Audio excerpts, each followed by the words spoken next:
Kita berdoa. Allah Bapa yang bertahta dalam kerajaan sorga tinggi, puja dan syukur Tuhan kami panjatkan kehadirat-Mu, karena Engkau senantiasa memberkati kami di sepanjang kehidupan kami. Bapa yang baik, sebentar lagi kami akan mendengarkan sebagian dari firman-Mu. Kiranya Engkau memberkati hati dan pikiran kami, agar kami mampu menerima dan dapat kami terapkan dalam kehidupan kami. Berkati hamba-Mu yang akan menerangkan firman-Mu, dan berkati juga hamba-Mu yang akan mendengarkannya. Inilah doa dan permohonan kami yang kami sampaikan di dalam nama anak-Mu Tuhan Yesus Kristus, Juru Selamat kami yang hidup. Amin.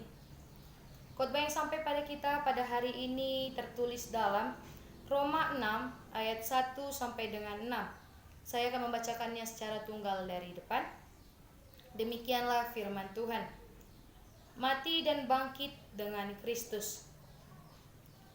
Jika demikian, apakah yang hendak kita katakan? Bolehkah kita bertekun dalam dosa supaya semakin bertambah kasih karunia itu? Sekali-kali tidak. Bukankah kita telah mati bagi dosa? Bagaimanakah kita masih dapat hidup di dalamnya? Atau tidak tahukah kamu bahwa kita semua yang telah dibaptis dalam Kristus telah dibaptis dalam kematiannya? Dengan demikian kita telah dikuburkan bersama-sama dengan Dia oleh baptisan dalam kematiannya, supaya sama seperti Kristus telah dibangkitkan dari antara orang mati oleh kemuliaan Bapa.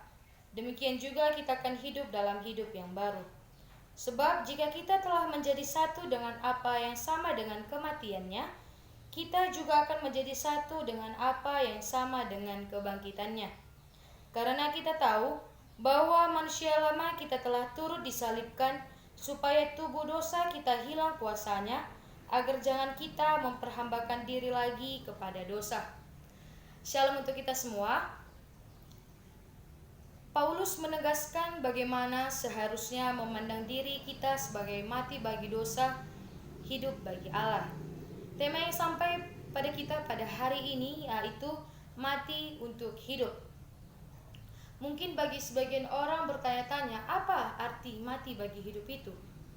Bagaimana mati untuk hidup? Kalau mati, ya pasti mati. Hidup, ya hidup. Jadi saya akan menerangkan di sini, mati karena dosa, kesalahan manusia. Itu adalah arti mati. Dan hidup merupakan penebusan Yesus sehingga mendapat hidup baru. Jadi mati untuk hidup adalah dosa yang sudah kita perbuat di sepanjang kehidupan kita akan ditebus oleh Yesus sehingga mendapatkan hidup yang baru. Itulah arti mati untuk hidup. Kita tahu kita telah satu dengan kematian dan kita telah satu dengan kebangkitan Kristus. Kuasa dosa telah dilepaskan karena kita turut dalam kematian dan juga dalam kebangkitan Kristus. Kuasa dosa telah dilepaskan sebab kita juga yakin bahwa kita telah dibangkitkan oleh kebangkitan Yesus. Jadi dengan kebangkitan Kristus, kita hidup juga dengan Dia, yaitu dalam hidup yang baru. Arti hidup yang baru ini adalah kita tidak lagi menjadi hamba dosa, melainkan kita hidup bersama dengan Allah dan hidup bagi Allah.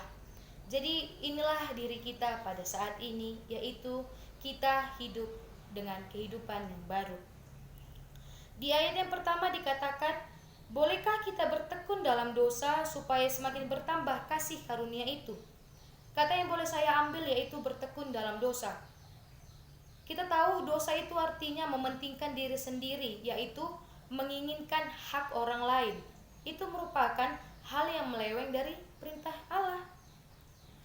Dalam ayat ini juga menekankan kasih karunia.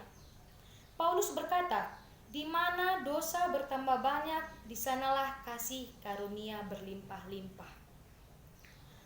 Kasih karunia dalam hal ini menunjuk pada anugerah Allah kepada manusia, bukan berdasarkan perbuatan baik maupun kesalehannya, tetapi karena kasih-Nya yang nyata dalam karya penebusan Kristus. Dengan kasih karunia, Allah berkenan memperdamaikan dan mengampuni sehingga dalam Kristus terciptalah manusia baru. Banyak orang yang menyalahgunakan apa arti dosa itu. Dia sudah berbuat dosa, ketagihan. Enak, ketagihan. Jadi banyak sekarang manusia diperbudak oleh dosa. Paulus sering menggunakan konsep kematian sebagai penggambaran untuk menunjukkan hubungan baru antara orang percaya dengan Yesus. Mengenai kematian secara daging oleh manusia itu dianggap sebagai kehidupan baru oleh Yesus. Mengapa? Karena tanpa kita sadari, kita telah dibaptis dalam Kristus dan juga kita telah dibaptis oleh kematiannya. Dikubur bersama dengan Kristus dalam kematiannya, maka telah mengubur juga dosa dan kesalahan dalam karya penebusan Kristus. Banyak dosa yang kita perbuat, yang disengaja maupun tidak sengaja. Dosa yang melanggar perintah Tuhan, dosa yang tidak menuruti peraturan Tuhan, dosa terhadap sesama kita telah banyak kita perbuat. Namun karena kita hidup dalam kematian dan kebangkitannya, maka Tuhan akan menebus kita melalui kebangkitannya dan kita hidup bersama dengan Yesus.